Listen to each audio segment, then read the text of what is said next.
Hello, I'm Oral Gibbs, and welcome to Oral Gibbs Live. With me, I have well, he's not a stranger anymore. He's always here with me, and Oral Gibbs Live, Mr. Raymond Jessurun. Mr. Jessurun, how are you doing? I'm okay. Thank you for the invitation. And it's good to be here with you because you represent seniors. You vice president of the Seniors and Pensioners Association. right, and you're also Co-coordinator of the Semata Anti-Poverty Platform in the Consumers Coalition. you keep yourself very, very, very active. Huh? Well, when you represent organizations, Yeah. you need to have alliances with other organizations, and that's Yeah. the way how you go about it. So how is it going? Is it going the way you would like it to go now, or are you disappointed in the way things are going? Well, to tell you the truth, more and more people understand the message that we have been conveying. That's number one. Number two, there is hope. A lot of people express the hope that one time we all be treated equal. Once we have been advocating for the right for everybody to be treated equal, not to be discriminated. This year is the 75th year anniversary of the Universal Declaration on Human Rights. And so December this year, leading up to that, a lot of states have to reflect because the United Nations came with this Universal Declaration on Human Rights to identify what everybody is entitled to. So when we are reflecting this year, and what we have already been doing consistently is reflecting on what is the status of our human rights, how are we being respected. Now, for the seniors, it is clear. For the workers, it is clear. Even the politicians here, when you look at it, they are not being respected. And it is the people that have voted for them. That is the people that have elected them. But then as a nation, we have a right to self-determination. As a nation, we have the right to be treated equal throughout the world. But what we see in the state, the Kingdom of the Netherlands, we're not being treated equal. Well, you mean a reference to politicians and not being treated with respect or equal? Yes, yes. If you hear the Prime Minister of the country telling you how she is being treated by a State Secretary of the Netherlands, not by the Prime Minister of the Netherlands, but even the Prime Minister of the Netherlands made some blunders and mistakes, then you see she's not being treated equal. And that is one of ours, our own politicians. So in terms of human rights, in terms of the rights of our nation, how are we being treated? That equality is still not there. It's an inequality. And the last example that we could give you is the following. You remember there was this whole discussion on the coho law. First it was the chair, now it became the coho, and now everybody in Jubilee, we set aside the coho law. But now they came with an agreement that they call a cooperation agreement. But when you look at the cooperation agreement, it is still the Netherlands that have to decide with you. So where is the respect for you taking your decisions? And where is the support that you have to get for you to reach that state of an equal treatment? So it is with this said that I not only look at the seniors, the poor and the needy, the workers and their families, I also look at the politicians, our own leaders, and all I can say is that the things are definitely not respect for our rights. But some people say, well, we are a colony, so that's the way it should be. Well, still I find these differences of opinion must be addressed by educating. Yeah, the rights that people have since 1948 and 75 years now with the commemoration this year should be addressed and should be granted. So it's not only put it on paper for me, it's assist me to realize it fully. And that is the bottom line of what we are advocating for, that this respect has to come. Who has to grant, who has to provide, and who has to claim? You know, Mr. Jessurun, for many, many years, the Dutch claimed that our politicians walk into meetings, sit there, keep their mouths shut, accept everything, and come back to the Caribbean and then start to scream about all that they didn't get. And the last meeting, okay, the documents were published by the State Secretary from the Kingdom. Our Prime Minister that signed onto that document, the Prime Minister of Aruba and Curacao, didn't post it. You know, you got to look at both ways. Our government also disrespect its own people that put in office. I agree with you to a certain extent. First of all, if you put something for me in Dutch, most of the people will not understand because they have not been educated in such a way that they can understand that language, the way it is being formulated by the Dutch. But if you have a translation, for the people to understand, it comes closer to the people, right? So this is where we see that a lot of difference can be done. I work daily with workers, and I have to translate Dutch texts for them in English, in Spanish. Why? Because they don't master the Dutch language. And so what you have to do, for people to understand what is written, you have to provide them with translation. But also, Mr. Jessurun, you know that when I look at a document that's written in St. Martin in Dutch, it's a lot different than a document that is written in the Netherlands in Dutch. Well, you can see the difference, really. If it is a copy-paste, it is the same document. Yeah, but when things are written here by our people, it's different. You can see it. I also see a lot of differences, but I look into everything in the message. What is the message that you convey? If you write up something, what is it that you want to say? So let's get back to our topic, human rights. Provide me with my right. That is clear. Who you want to provide you with your rights? If you read the Universal Declaration of Human Rights, the human rights have to be guaranteed by the state. It's every state, member state of the United Nations. And in our case, the member state is the Netherlands. All right. Because that was the founding member of the United Nations. So what about the abuse by the government of St. Martin of its citizens now? So when you continue to look at it, you have to look into it this way. Who has to correct a local government which is not adhering to what you as a member state have signed up for? So put it simple. Since 1954, the CD that has been provided to our people is that your autonomous country, that time Netherlands Antilles, in the kingdom. And what does it mean? Is you have your own parliament, you have your own government, and you take your own decisions. But... And you believe that? No, because when you look at the charter of the kingdom, you could see that all these decisions, at the end of the day, will be vetted by the Dutch government.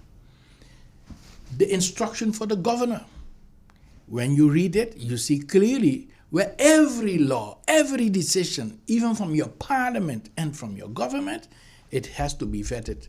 Now, if it has to be vetted, and it was vetted, and it was established, approved, it means that the Dutch have allowed our politicians to discriminate our citizens here in the kingdom. And how could they correct that problem now? By putting after the comma that Mr. Rutte came up with, you know, the so famous apology for slavery past. But it was not only slavery, it's also colonialism. That is a crime against humanity. And so if you come with a comma now, you have to say, okay, for slavery past, that's first thing, apology. Now I go to rectify what has been done wrong. I go into remedy what has been going wrong. The same thing I have to do for colonialism.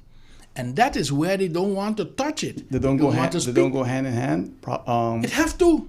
Yeah. But they don't want to say so. They don't want to speak about that. And our own politicians, again, as I say, because of knowledge, if you don't have human rights knowledge, then you will not advocate, you will not demand respect for your rights.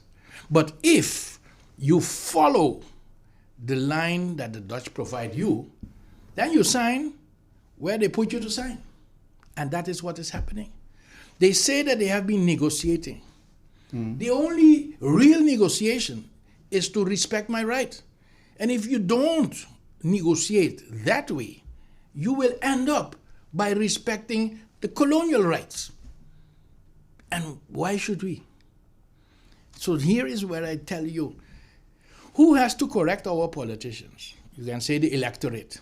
But if the electorate also is not knowledgeable about their rights, because who is educating them? This is your right. Stand up for your right. If Bob Marley said, get up and stand up for your right, and don't give up the fight, you should know what is your right. Now, Bob Marley had done a lot in educating his people. Mental slavery was one of the things that he has addressed. And that is the situation that we encounter when we analyze how people think, how people react, and how people respond. But you know, Mr. Jessurun, when I listen to you, and I go back to 1985. I went to Curacao to do an interview. I had just started Speaking of Everything television program. I started that program in 1984, so in 85 I went to Curacao because Aruba was going to leave the Netherlands Antilles January 1st, 1986. Yep. And I was shocked.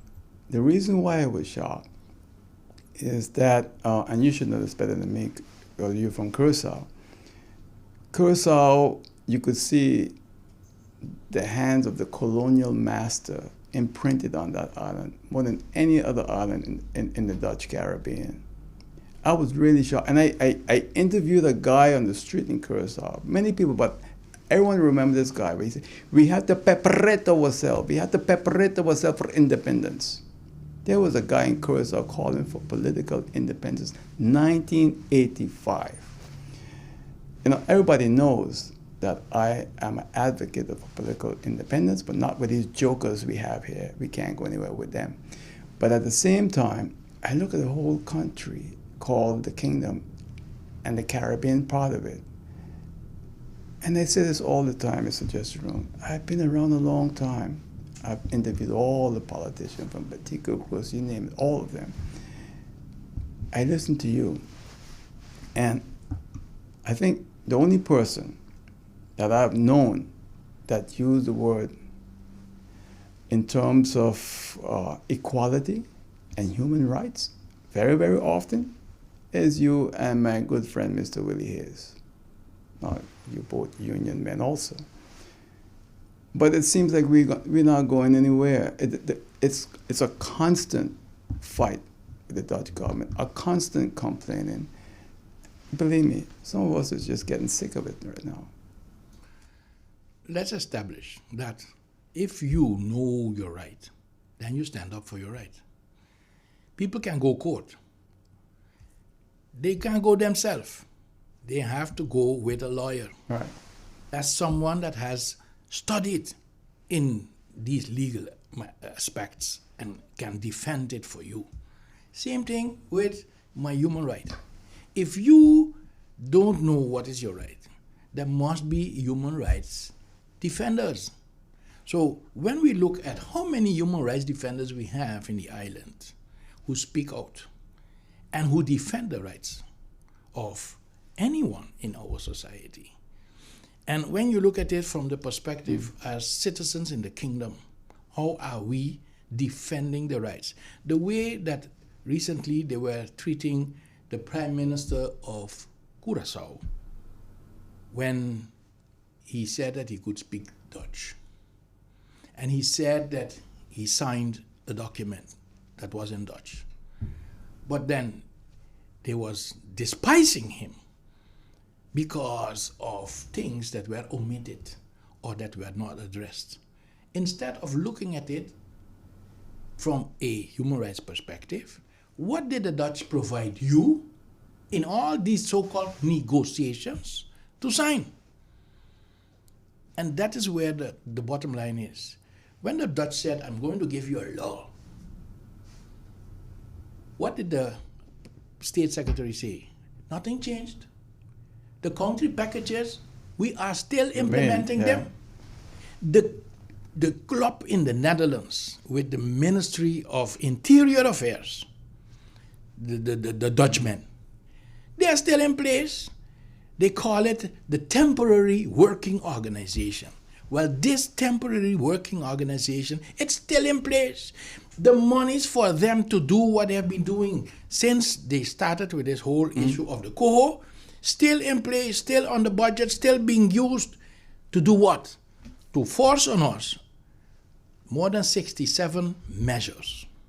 And when we look at it, tell me one measure that is taking the people out of poverty.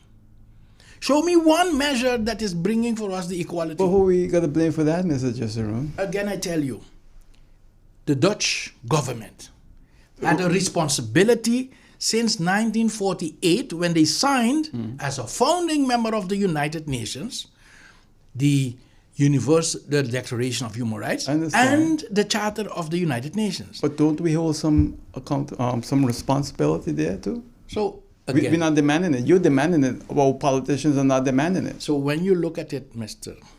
Gibbs, none of our parliamentarians, none of our representatives can hold the Dutch government accountable. Why? Because we don't have it legislated. They can hold accountable the government here, but they can't hold accountable the Dutch government. That is set for the Dutch parliament. So it should be legislation then. The legislation had to give us the right to call a minister of the Netherlands to order. We don't have that right. Because we don't have the numbers to. No, it is not legislated. The Dutch didn't give you that right. But you think they're going to do that now? That is why I say you have a comma. You came for an apology with a comma. So what comes after the comma? Make it right. No. What's happening with slavery is that people were not treated equal. It did not stop. It continued. The unequal treatment continued. So where we are today, after the comma from Mr. Rutte, where he said, I apologize because I did something terribly wrong. We did something as governments. Okay? So as government, you continue to do terribly wrong? If I tell you, based on what you have signed with the United Nations, this is how you had to treat me, I should be equal. Yeah, but you know, one I want you to please understand why I'm saying what I'm going to say now. Curacao. I look up to Curacao. It's a country within the Dutch Caribbean with the most educated people. Okay? Many doctoranders. Many lawyers. St. Martin just have a handful of lawyers that are born in St. Martin. The other day I was speaking to someone from Curacao that said there are many Curacao-born lawyers. And when we get one from St. Martin, we chase them away. And then we complain 20, 30, 40, 50 years later about all the problems. Where are we going? If we've been educated to the extent that, in this case, Curacao, with all these doctoranduses, all these people with advanced degrees from Dutch universities, that should have been fighting to make sure that what you just said was taken care of within the last 30 years. I'm not even going to say 50 years. If I tell you, Mr. Gibbs, that having studied in the Netherlands, having a Dutch degree, doesn't mean that you think decolonial. Usually what we see, and I have been through the system, we have been educated to continue colonial thought, to continue to oppress the people, to continue to provide the inequality. That is how we have been trained. So tell me, which are the individuals that have graduated and that changed the frame of reference? based on what is required, based on international public law. If you did not study international public law, so you only think constitutionally. And in the constitutional setup since 1954 for the Kingdom of the Netherlands, the discrimination was in it till today. So accepting it, even saying, well, our allegiance is to the Charter of the Kingdom, is accepting this fundamental discrimination between our nation and the Dutch nation. So who has to address it? Those that have more knowledge of international public law and what the Dutch signed in 1948. That's where we come back to Article 73 of the United Nations Charter. There it was signed that all people in the territories under jurisdiction of a colonial state, they had to be supported to get a full measure of self-governance. Well, until today, we don't have that full measure. And when you listen to our own politicians in parliament, they're fighting one another about if we are autonomous, yes or no. If we have actually fulfilled our right to self-determination. Unknowledgeable people cannot discuss. Unknowledgeable people, they are, as I will say, parroting. Who said something and I repeat it? But when you study and when you look into the details and you present those documented, then it is another way that you have to look at the issues being presented to you as a representative of our country, our territory. Now going back to the whole issue, we focus so much on political autonomy. The Prime Minister came with something very new just now. She said, as a mother, I want to become financially independent before I can talk about political independence. Tell me, who is financially independent? And tell me, what does it mean for a mother to say, I'm financially independent? So when we look at this whole issue of how politicians speak to us, how they talk to us, they don't always talk the way the reality is. How can you tell poor people that they are, as mothers, financially independent? If you're poor, if you're in poverty, you cannot be independent. So when we are talking, who we are talking to, so what we are doing constantly is providing people with fake, I call it fake impressions. We have to speak the truth. So when I speak and I try to convey what is it that the people put on my plate, what is it that the people experience, what is it that you analyze and you can see that is not equal within us here in the state, the Kingdom of the Netherlands, who will pick up on that? Who will stand up and say we're going to change that? I'm looking forward to all the political parties that are preparing for election next year. What is it that they have in their program to bring us equality? What is it that they are going to bring us to take us out of poverty? We want to see. So equality and poverty, those are two vital things. Who is rich and who is poor? That's an unequal thing. So tell me, when are we financially independent? When will be all in the opportunity to have equal means for us to survive? Right now, majority of the people cannot survive. When we look at the pensions, when we look at the social allowances, when we look at the minimum wage, we compare it with what it is in the Netherlands or on the best islands, it is still not equal. So how can we say that we are being treated equal? So that is bottom line number one. Who is going to stand up and to put that as, this is my governing program, this is what I'm going to realize. I want to make an effort to get it right. Now, who is that? If we as anti-poverty platform, this is now already our 12th year that we are advocating, have been advocating this is what we have to do. If you don't want to do it, why should we vote for you? That is the message that everybody has to try to understand now. Only when you come, not with a nice face and with whatever gimmick, giveaways. No, when you come with the program that will give me my equality, then you can get my support. Because this is what we need. The equality will bring a lot of people out of poverty. With that said, it doesn't mean that there are people that are still in poverty in the Netherlands. But the amount of people in the Netherlands in poverty is much less than what we have here in this part of the Caribbean part of the kingdom. So this whole thing of slavery, apology, we have to use this momentum. Okay, you realize that you did something right. You didn't pay our ancestors, the enslaved ancestors, you didn't pay them.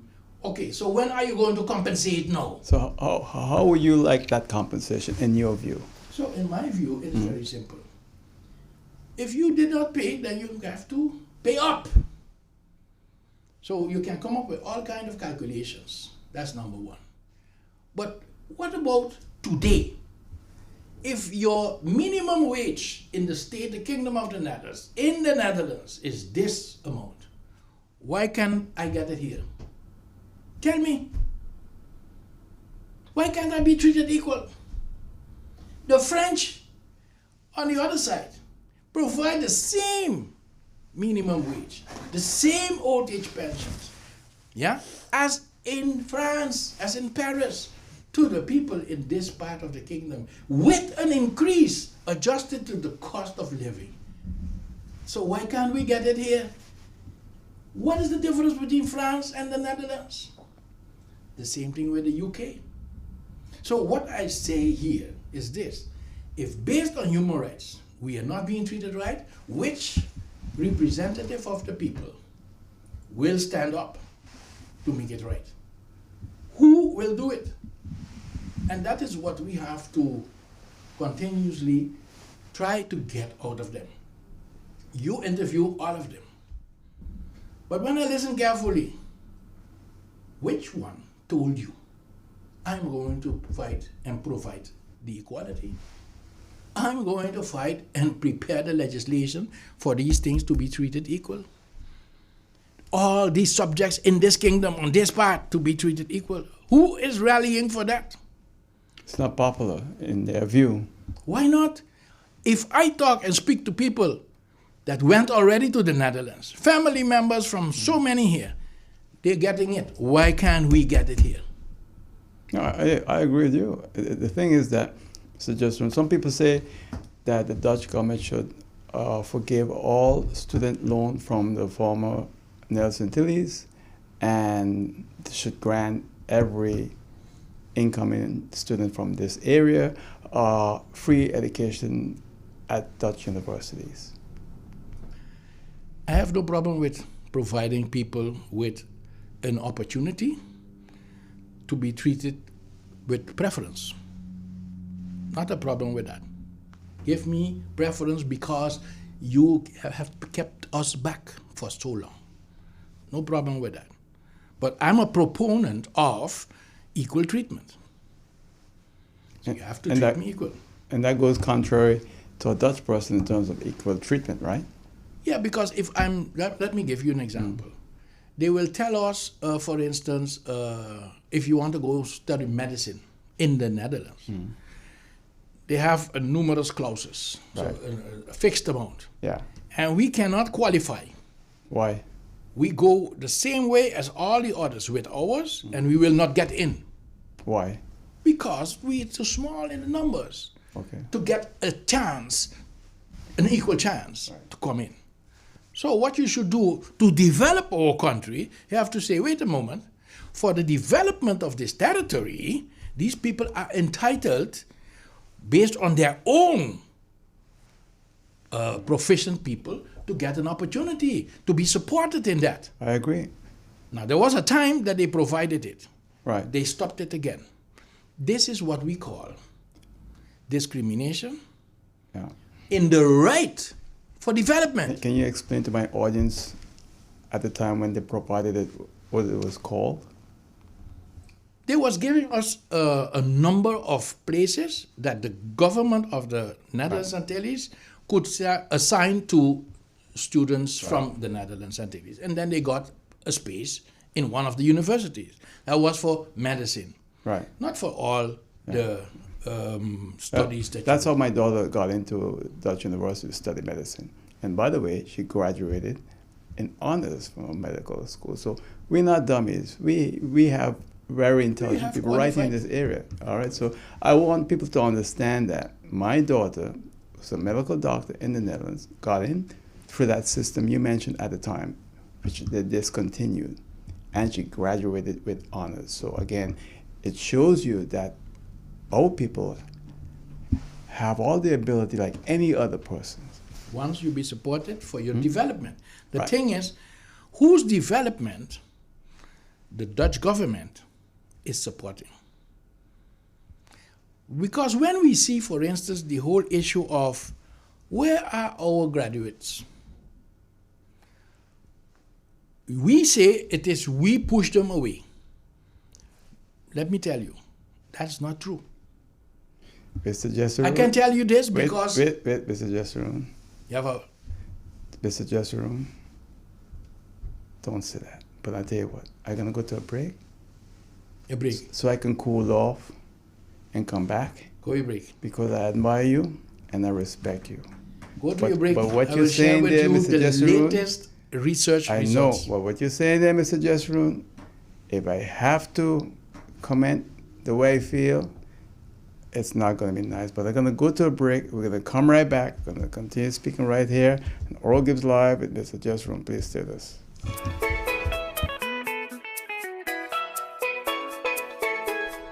Hey, don't guess about your insurance. Be sure that you're covered. Like with your car, like your home. Be sure to be covered in case of a fire, flood, hurricane, or some other natural disaster. And travel insurance, because you never know what could happen when you're on vacation.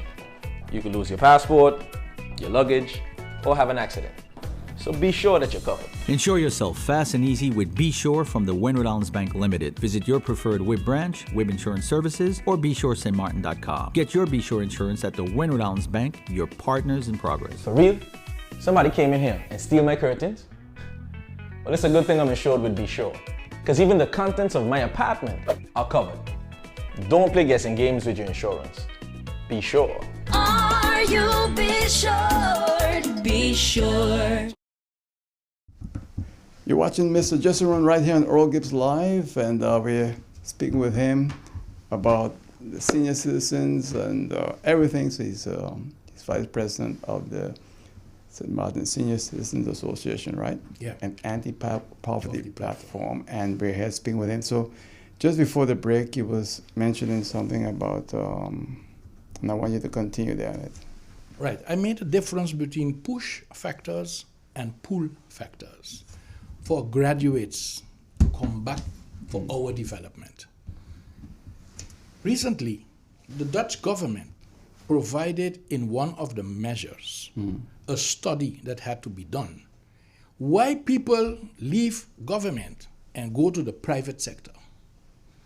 And they wanted to see what are the differences in what is being provided in the private sector as compared to government, to see what they can do to retain people to stay with government. When these researchers came to our platform, we asked them, why is it that the Dutch government is interested to see what is the difference between the private sector here and the public sector? Locally, in Aruba they did the same thing, in Curaçao they did, and they are not comparing how they are keeping our graduates in the Netherlands.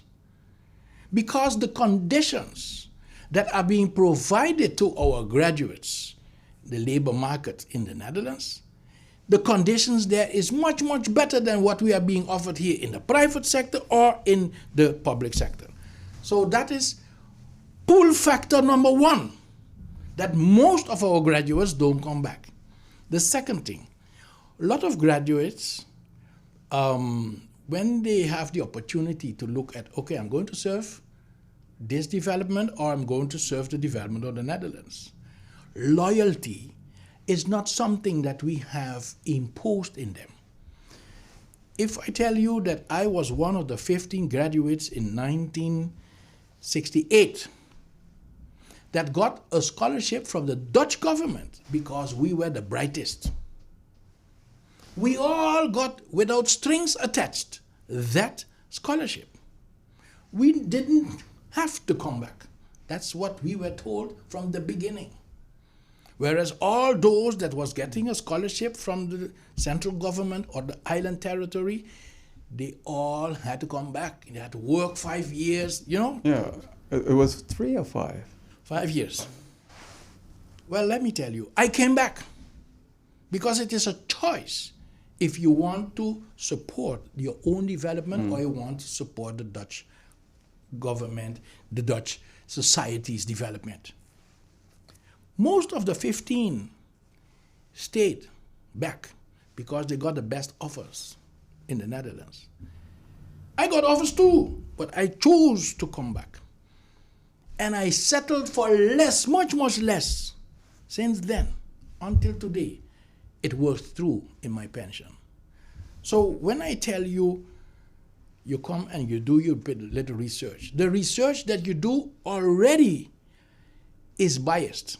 It is not resolving the problem because brain drain is a aspect of colonialism. Now, if we want to get brain gain, why is it that these graduates are not being provided with the same facilities here? And why is the Dutch government, if they're so interested to provide us with the development, supporting Article 73 of the United Nations Charter and providing us with possibilities that our own can come and support our development with the same conditions as they have and they can get in the Netherlands? Mr. Jessurun, I listen to you. Yep. I'm not a great fan of this whole political constitution called Kingdom of the Netherlands. Everybody knows that. Maybe the ideal arrangement will be to have just all the laws that are applicable in the Netherlands be applicable to all of us, all of them, everything. Maybe then we'll live in a better and a different world of more equality. I think that there are laws in the Netherlands that is not for us. And that is where the right to self-determination determines that we can have our own laws too. But not for our laws to be less beneficial for our people. And Mr. Jessurun, that comes back to, what you're saying is true. But it's we who screw up. It's we, with all our lawyers and everything else, and governments haven't done it. Okay. When you say we, I don't want to go into detail on this because I know I'm talking about, but I do not want to go into detail for a specific reason. Let me do this with you. As I told you, you can be a graduate from the Netherlands, a lawyer that I understand, and all of that. There comes a point that you have to ask yourself this question. You are a graduate in what? Are you a graduate in constitutional law, which fundamentally already is discriminatory for our people? Or are you a graduate in international public law? Makes a difference. Yeah, well, yes and no, because the reason why I say yes and no, Mr. Jessurun, now I will tell you that after this program, not on the air, okay? Yes and no, that's a cop-out really when you mention that, because then you're bringing down our people. We have hundreds of lawyers in the Dutch Caribbean. I think they're very knowledgeable and intelligent, just as you are intelligent. So using that term then we need a plain load of lawyers to go to the Netherlands and study that, human rights, international human rights. I don't agree with that. I think the issue here, the problem is much more on the line, much more on the line, and you know it too. You So, know, in Curacao, Simon, all over, we know we are very vindictive of our own people, and anytime we see people that come from a family or whatever that we think is a threat to us, we take care of them. The Dutch government don't do it. We take care of them, and you know what I'm talking about. If I tell you from my whole experience in unionism, the labor laws and the laws in the kingdom, right, that the courts are applying. If we did not invoke international public law, we would not have gotten the equal treatment and payment for men and women. Stop in the government of providing married women the right to work permanent in government. They was putting on contract at the moment that they start to. There are many other laws to that have that issue with. So when I tell you that these discriminatory laws is constitutionally allowed, when we invoked international public law, we had to look for lawyers of our own to defend it. We got a Dutch lawyer Why? who is now one of the Caribbean lawyers, judges. Judge, and I know him very well. Fine gentleman. Mr. Witt. Yeah. Why I tell you, you had to find one. Because when people are more knowledgeable about something, then they can use it and defend you with it. And that's what we did. So I have learned that you can have a title, but it is the content. What is the content that you got? But you see, when you say that you had to go and get a Dutch lawyer, the judge you mentioned, I've had him on this program, fine gentleman. He lived in Nelson Tillis for many, many years. I think he even speaks Papiamento. Yeah, he speaks Papiamento fluently. Yeah. So I know the gentleman. The thing is that when you look at us, we don't have any faith in our own people. Even if our own people is a doctor or a lawyer, we think they can't do it. That's a problem we black people have. I don't want to say that we black people in the Dutch Caribbean have that problem.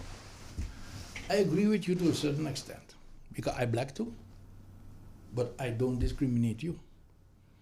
And I'm likewise, not discriminating our likewise people. with me. I'm standing up for our rights. I'm defending our rights. Judge Witt, at the moment, Justice Witt, he is an example of a white person from the Dutch society that said, oh, wait a moment, what we do here is not right. It is not a favor that he got to become a justice in the Caribbean, because it was recognized that being in the Netherlands Antilles, being a judge here, taking decisions that have invoked international public law, he was recognized for that by the Caribbean Court of Justice. Mr. Jessurun, Judge Bob Witt is a fine gentleman. This is the third time I'm saying it. His wife is a black lady. They have, at the time when I interviewed him, they had a baby girl. She got to be a big woman by now. This gentleman understands our culture. He understands our people. And I think that makes a big difference also. And he made a choice, because he could have continued to serve the Dutch, I agree. but he decided Right. to serve the Caribbean development. And that is what we all, as graduates, when we go study, have. You can go to the States and you come back as an American. But for you to become now a Caribbean, graduates from the University of the West Indies can show you. You can copy-paste what they teach you in the United States. Well, I have the. But it is a choice. I have to agree. I have to disagree, because I'm a graduate of the largest university system in the United States, State University of New York, right? And I think I'm still very grounded as a Caribbean man, and care a lot about the Caribbean and my people. So- they didn't get to indoctrinate me. Your choice, the choice that you made, is you don't Americanize the Caribbean. That doesn't mean I doesn't have an affinity for that country. I admire the You country. did not Americanize St. Martin. So the thing is, you must look into people of which choice they make. Now, going back now to the whole issue of how slavery and its consequences of colonialism has impacted us. You are describing one of the effects of the slavery system, that our own were put up against one another, that we don't trust one another, that we don't want to see none of us climb. But we can also choose for the frame mindset as, okay, as human beings, we want to progress. We want to develop.